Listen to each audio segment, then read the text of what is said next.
다니엘 1장. 유다의 여호와김 3년에 바빌로니아의 느부갓네살 왕이 예루살렘을 포위하였다. 여호와께서 여호야김 왕을 그의 손에 넘겨주셨으므로 그가 유다 왕을 포로로 잡아가면서 성전의 일부 기구들을 가지고 돌아가 바빌론에 있는 자기 신전의 창고에 넣어두었다. 느부갓네살 왕은 궁중 대신 아스부나스에게 명령하여 이스라엘의 포로 가운데 왕족과 귀족 출신으로 신체적인 결함이 없고 잘생겼으며 지능 지수가 높고 다방면의 지식을 가졌고 이해력이 빠르고 왕궁에서 섬길 자격이 있는 소년들을 데려오게 하여 그들에게 바벨로니아 말과 학문을 가르치게 하였다. 왕은 또 자기가 먹는 제일 맛있는 음식과 포도주 가운데서 날마다 그들에게 일정한 양을 공급하였으며 3년 동안의 수련 과정이 끝나면 왕 앞에서 섬길 수 있도록 하였다. 그 뽑힌 소년들 가운데는 다니엘과 하나냐와 미사엘과 아사랴가 있었는데 그들은 모두 유다 지파 사람들이었다. 궁중 대신은 그들의 이름을 바벨로니아식으로 다니엘은 벨드사살, 하나냐는 사드락, 미사엘은 메삭, 아사라는 아벳느고로 각각 고쳤다. 다니엘은 왕의 음식과 포도주로 자신을 더럽히지 않겠다고 굳게 마음먹고 궁중 대신에게 자기를 도와달라고 간청하였다. 하나님은 다니엘에게 궁중 대신의 환심과 동정을 사게 하셨다. 그러나 궁중 대신은 왕을 두려워하여 다니엘에게 이렇게 말하였다. 왕이 먹을 것과 마실 것을 지정하셨는데 만일 너희가 해석하여 너희 얼굴이 다른 소년들보다 못하게 되면 왕이 나를 죽일지도 모른다. 그래서 다니엘은 궁중 대신이 자기와 자기 친구 하나냐와 미사엘과 아사라를 감독하게 한 사람에게 가서 이렇게 말하였다. 우리를 10일 동안 시험해 보십시오. 우리에게 채소와 물만 주어 먹게 하고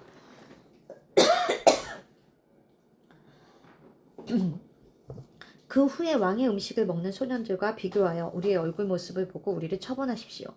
그는 이 제의를 승낙하고 그들을 10일 동안 시험하였다. 그런데 10일 후에 그들은 왕의 음식을 먹는 다른 사람 소년들보다 더 혈색이 좋고 건강하게 보였다. 그래서 그때부터 그는 왕이 지정한 포도주와 음식을 주지 않고 그들이 채식을 할 수 있도록 하였다. 하나님은 이 네 소년들에게 학문과 그 밖의 모든 것을 통찰할 수 있게 지혜와 지식을 주셨으며 특별히 다니엘에게는 꿈과 환상을 해석할 수 있는 능력도 주셨다. 왕이 정한 3년 동안의 수련 과정이 끝나자 궁중 대신은 그들을 느부갓네살 왕 앞으로 데리고 갔다. 왕이 그들과 대면하여 이야기해보니 다니엘과 하나냐와 미사엘과 아사랴가 다른 소년들보다 우수하였다. 그래서 그들이 왕을 섬기는 자들이 되었는데 왕은 그들에게 무슨 문제를 물어도 그들의 지혜와 총명이 그 나라의 어떤 마술사나 점성가보다 10배가 더 낫다는 것을 알게 되었다. 이렇게 해서 다니엘은 페르시아의 키루스 황제의 연년까지 그곳 왕궁에 머물러 있었다. 2장. 느부갓네살 왕은 왕위에 오른 지 2년째가 되는 해에 꿈을 꾸고 그것으로 번민하여 잠을 이루지 못하였다. 그래서 왕은 자기 꿈을 해몽할 점장이와 마법사와 무당과 점성가를 불러오게 하였다. 그들이 들어와서 왕 앞에 섰을 때 왕이 이상한 꿈을 꾸고 그 뜻을 알고자 번민하고 있다고 그들에게 말하였다. 그러자 점성가들이 아람 말로 왕에게 이렇게 말하였다. 대왕이시여 아무쪼록 오래오래 사십시오. 그 꿈이 무엇인지 말씀해 주시면 우리가 해몽해 드리겠습니다. 내 명령이다. 너희는 내가 꾼 꿈을 말하고 해몽하라. 그렇지 않으면 내가 너희 몸을 갈기갈기 찢고 너희 집을 잿더미로 만들어 버릴 것이다. 그러나 만일 너희가 그 꿈을 나에게 말하고 해몽하면 내가 너희에게 많은 선물과 성을 주고 큰 영예를 주겠다. 그러니 내 꿈과 뜻을 말하라. 대왕께서 그 꿈을 먼저 말씀해 주십시오. 그러면 우리가 해몽해 드리겠습니다. 너희는 내 명령이 취소될 수 없음을 알고 시간을 벌려는 속셈이 분명하다. 너희가 내 꿈을 말하지 않으면 내가 어차피 너희를 처벌할 수밖에 없다. 너희는 내 앞에서 못된 거짓말을 꾸며 말하기로 합의하고 때가 바꾸기를 기다리고 있다. 이제 너희는 그 꿈을 나에게 말하라. 그러면 너희가 그 꿈을 해몽할 수 있다는 것을 내가 알게 될 것이다. 이 세상에는 대왕께서 알고자 하시는 일을 말할 사람이 하나도 없습니다. 세상에 그 어떤 왕이나 통치자도 점성가나 마법사나 점성가에게 이런 것을 물어본 적은 없습니다. 대왕께서 물으신 것은 너무 어려워서 신이 아니면 그것을 왕께 말할 자가 아무도 없으며 또 그런 신은 사람들 가운데 살지도 않습니다. 이 말을 듣고 왕은 몹시 화를 내며 바빌로니아의 박사들을 무조리 죽이라고 명령하였다. 박사들을 죽이라는 왕의 명령이 떨어지자 궁중에서는 다니엘과 그의 친구들도 찾고 있었다. 왕의 경호대장 아리옥이 바빌론의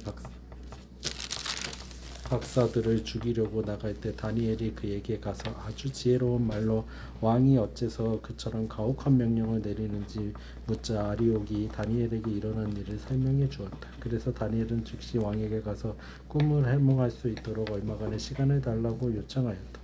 그러고서 다니엘은 자기 집으로 돌아가 자기 친구 하나나와 미사엘과 아사랴에게 그 일을 설명하고 그들이 바빌로니아에 있는 다른 박사들과 함께 죽음을 당하지 않도록 하늘에 하나님께 자비를 구하고 이 비밀을 알게 해달라고 기도하자고 하였다. 그런데 그날 밤 환상 가운데 그 비밀이 다니엘에게 나타났다. 그래서 다니엘은 하나님께 이렇게 찬양하였다. 하나님에게 지혜와 능력이 있으니 그의 이름을 영원히 찬양하라. 그는 때와 시대를 바꾸시며 왕을 세우고 패하시며 지혜로운 자에게 지혜를 주시고 총명한 자에게 지식을 주시는 분이시다. 그는 깊고 은밀한 일을 드러내시며 어둠 속에 감추어진 것을 아시고 빛 가운데 계신다. 내 조상의 하나님이시며 내가 주께 감사하고 주를 찬양합니다.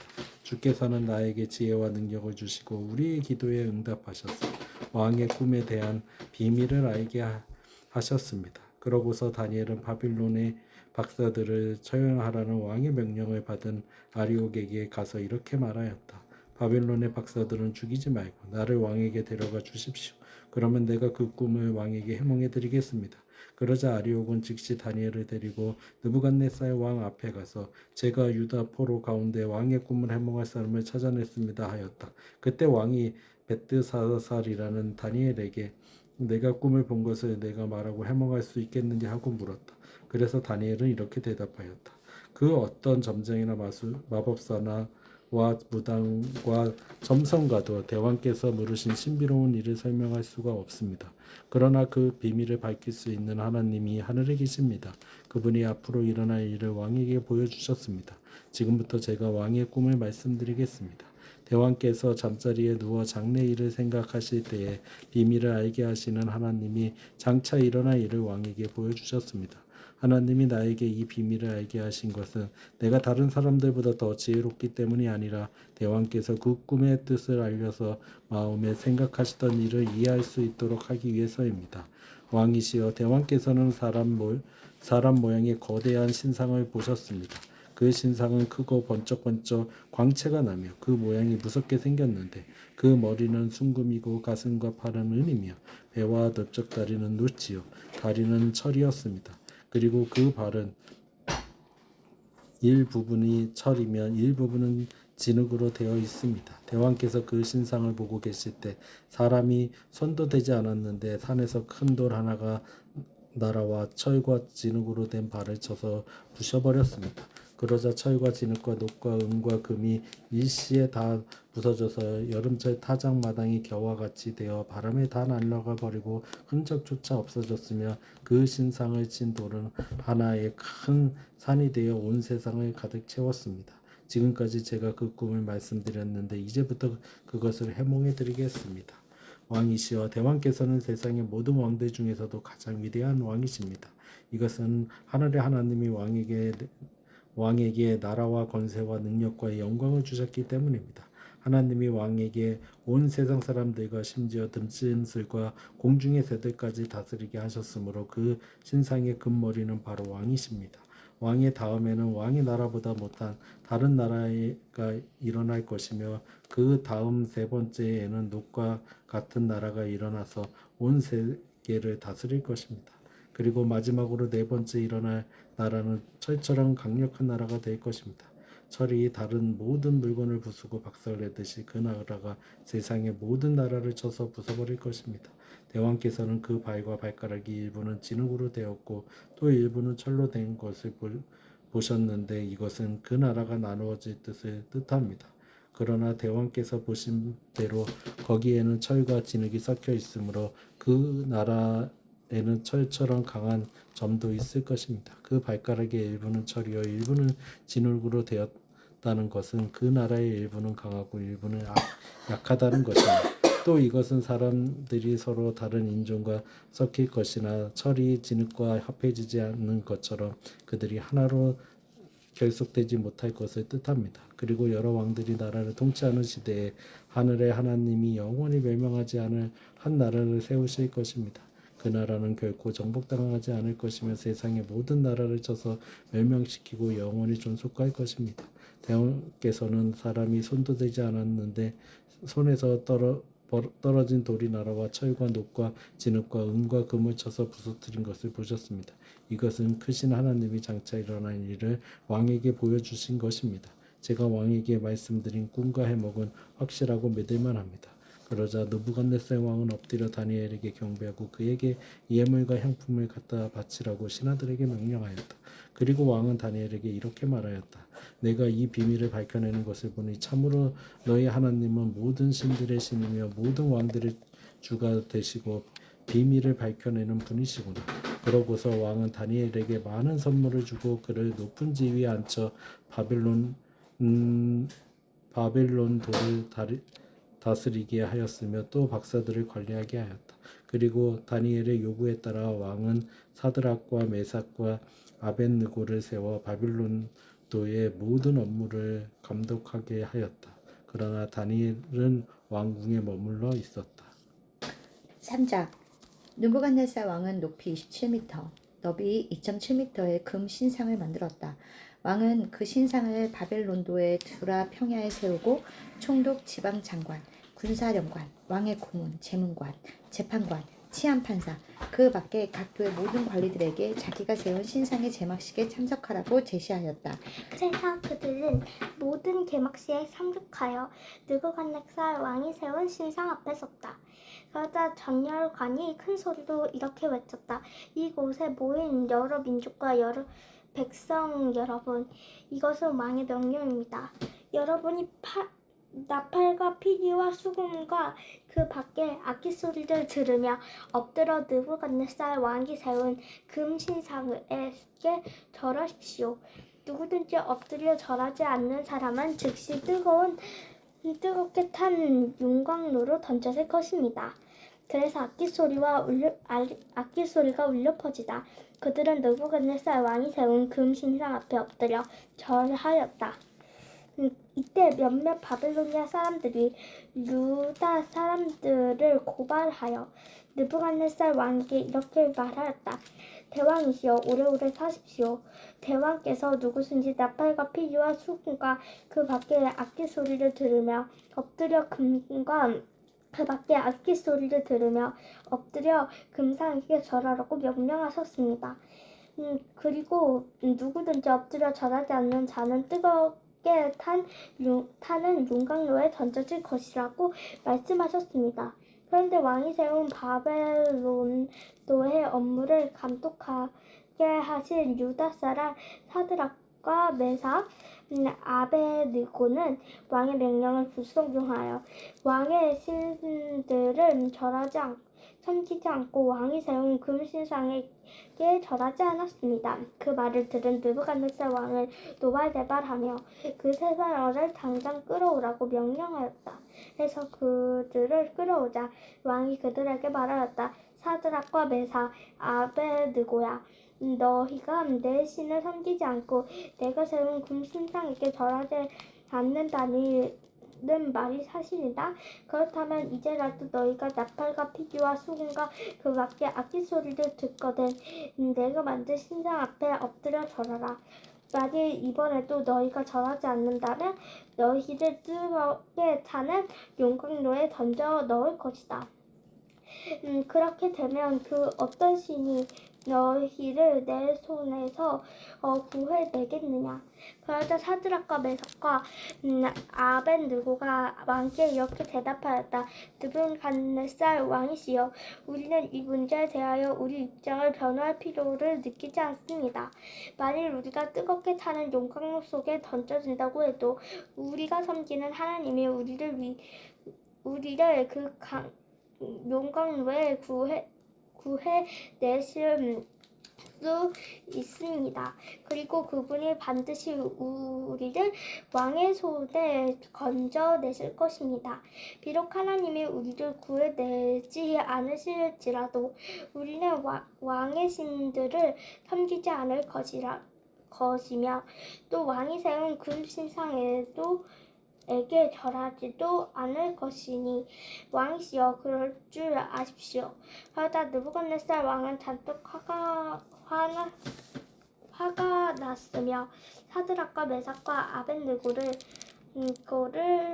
대하는 그의 얼굴 표정이 달라졌다. 그는 평소 때보다 용광로에 불을 7배나 더 뜨겁게 하라고 지시하고 또 건장한 군인 몇 사람을 사드락, 메삭, 아벳느고를 단단히 묶어 뜨겁게 타는 용광로 속에 던져 넣으라고 명령하였다.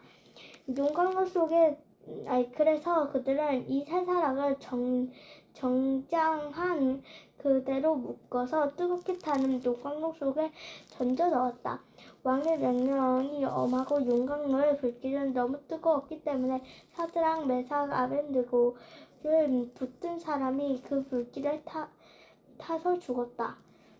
그리고 이 세 사람이 꽁꽁 묶인 채 뜨겁게 타는 불광로 속에 떨어졌다. 그런데 바로 그때 느부갓네살 왕이 깜짝 놀라 일어서며 자기 보좌관들에게 물었다. 너희가 묶어서 불에 던진 자가 세 명이 아니었느냐? 그렇습니다, 배와. 그런데 어째서 네 사람이 불길 가운데 걸어다니고 있느냐? 저 사람들이 묶여 있지도 않고 상한 흔적도 없으며 더구나. 네 번째 사람은 그 모습이 신들의 아들 같구나. 그리고서 느부갓네살 왕은 무섭게 타오르는 용광로 앞으로 다가가서 가장 높으신 하나님의 종 사드락과 메삭과 아벳느고야, 이리로 나와라 하고 외쳤다. 그러자 그들이 불 가운데 걸어 나왔다. 그래서 총독들과 지방 장관들과 군사령관들과 왕의 고문들과 지방 장관들과 군사령관이 화상을 입지 않고 머리털도 그슬리지 않으며 그들의 옷도 상하지 않고 불탄 냄새도 없었다. 그때 느부갓네살 왕이 말하였다. 사드락과 메삭과 아벳느고의 하나님을 찬양하라. 그가 그의 천사를 보내 자기를 신뢰하는 종들을 구하셨다. 그들이 자기들의 하나님 외 다른 신을 경외하지 않으려고 왕의 명령을 거역하고 기꺼이 자기들의 목숨까지 내놓았다. 그러므로 내가 명령한다. 어떤 민족이 나 백성을 반론하고 사드락과 메삭과 아벳느고의 하나님에 대하여 좋지 않게 말하는 자는 누구든지 그 몸을 갈기갈기 찢고 그의 집을 잿더미로 만들어 버려라. 이런 방법으로 사람을 구할 수 있는 신은 천하에 없다. 그리고 왕은 바벨론도에서 사드락과 메삭과 아벳느고에게 보다 좋은 지책을 주었다. 아멘. 아멘.